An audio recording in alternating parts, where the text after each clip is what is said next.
Corona के नए variant पर बड़ी ब्रेकिंग न्यूज आ रही है। देश में तेजी से फैलते ओमिक्रॉन वेरिएंट से निपटने के लिए बूस्टर डोज यानी कोरोना के टीके की तीसरी डोज लगाने की मांग उठने लगी है। अब तक देश में लोगों को कोरोना से बचाने के लिए वैक्सीन की 2 डोज लगाई जा रही हैं, लेकिन इसके बावजूद देश ही नहीं बल्कि पूरी दुनिया में ओमिक्रॉन वेरिएंट का आतंक इस बात की ओर इशारा कर रहा है कि वैक्सीन की 2 खुराक कोरोना को रोकने में कारगर नहीं है। यही वजह है कि दिल्ली के मुख्यमंत्री अरविंद केजरीवाल ने केंद्र सरकार से अपील की है कि जिन लोगों ने कोरोना के दोनों टीके लगवा लिए हैं उन्हें बूस्टर यानी तीसरी डोज लगाने की इजाजत दे दी जाए। देश में कोरोना का ओमिक्रॉन वेरिएंट 12 राज्यों में फैल चुका है, जहां 160 से ज्यादा मरीज मिल चुके हैं। सबसे ज्यादा मरीज महाराष्ट्र से सामने आए हैं। वहां 54 लोगों को कोरोना से बीमार करने के पीछे ओमिक्रॉन वेरिएंट जिम्मेदार है, जबकि इस लिस्ट में दूसरे नंबर पर दिल्ली है। अभी America, Britain, Germany, Italy, Israel, दक्षिण कोरिया, तुर्की और ब्राजील जैसे देश अपने यहां कोरोना वैक्सीन की दोनों डोज लगवा चुके लोगों को बूस्टर डोज दे रहे हैं। केंद्र सरकार से मेरा निवेदन है कि अभी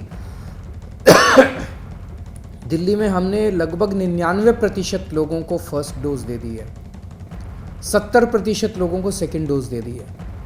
हम चाहते हैं कि अब बूस्टर डोज अलाउ की जाए।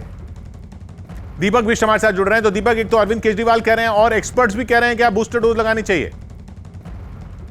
बिल्कुल, देखिए किशोर, जिस तरह से तेजी से मामले कोरोना के इस नए वेरिएंट ओमिक्रॉन के बढ़ रहे हैं, उसके बाद दिल्ली सरकार ने ये मांग की है कि उनकी तरफ से दिल्ली में पूरी तरह से बूस्टर लगाने की तैयारियां पूरी कर ली गई हैं और केंद्र से ये मांग उठाई है कि इस पूरे मामले पर बूस्टर लगाने की इजाजत दी जाए ताकि दिल्ली वासियों को कोरोना के इस नए वेरिएंट से बचाया जा सके। हालांकि दिल्ली में इस तरह के पूरे इंतजाम उनकी तरफ से किए गए हैं, लेकिन ये भी कहा गया है साथ ही दिल्ली सरकार की तरफ से कि दिल्ली में लोगों को मास्क जरूर पहनना चाहिए, क्योंकि मास्क पहनेंगे तो सुरक्षित रहेंगे।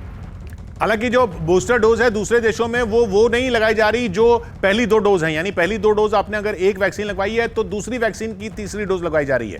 यही वजह है कि ओमिक्रॉन वेरिएंट से निपटने के लिए बूस्टर डोज यानी कोरोना के टीके की तीसरी डोज लगवाने की मांग उठने लगी है, जबकि देश में अब तक लोगों को कोरोना से बचाने के लिए वैक्सीन की 2 डोज ही लगाई जा रही है, फर्स्ट डोज और फिर 1 महीने के और उसके बाद सेकेंड डोज। लेकिन इसके बावजूद ओमिक्रॉन वेरिएंट तेजी से फैल रहा है, इसलिए माना जा रहा है कि वैक्सीन की 2 खुराक कोरोना के इस वेरिएंट से निपटने में कारगर नहीं है। America, Britain, Germany, Italy, Israel जैसे देशों ने तो अपने यहां कोरोना वैक्सीन की दोनों डोज लगवा चुके लोगों को बूस्टर डोज देनी भी शुरू कर दी है। ऐसे में देश में भी ओमिक्रॉन के बढ़ते मामलों को देखते हुए अब दिल्ली के मुख्यमंत्री अरविंद केजरीवाल ने केंद्र सरकार से अपील की है। अपील यह है कि जिन लोगों ने कोरोना के दोनों टीके लगवा लिए हैं उन्हें बूस्टर डोज लगाने की इजाजत दे दी जाए। देश में कोरोना का ओमिक्रॉन वेरिएंट 12 राज्यों में फैल चुका है, जहां 160 से ज्यादा मरीज मिल चुके हैं। सबसे ज्यादा मरीज महाराष्ट्र से सामने आए हैं। वहां 54 लोगों को कोरोना से बीमार करने के पीछे ओमिक्रॉन वेरिएंट जिम्मेदार है, जबकि इस लिस्ट में दिल्ली दूसरे नंबर पर है। सौभाग्य की बात यह कि एक दिन पहले दिल्ली में 100 से ज्यादा लोग कोरोना की चपेट में आए और 6 महीने में पहली बार महामारी ने एक दिन में 100 से ज्यादा लोगों को जकड़ा, जबकि दिल्ली सरकार का दावा है कि यहां 70% लोगों को वैक्सीन की दोनों डोज लगाई जा चुकी हैं। इसलिए सीएम केजरीवाल ने दोनों डोज लगवा चुके लोगों को तीसरी यानी बूस्टर डोज लगाने की मंजूरी देने की मांग की है, क्योंकि ओमिक्रॉन वेरिएंट का खतरा 2 डोज लगवा चुके लोगों को भी है और अमेरिका, यूरोप के देश भी मान रहे हैं कि ओमिक्रॉन का खतरा देखते हुए वैक्सीन की तीसरी डोज की जरूरत है।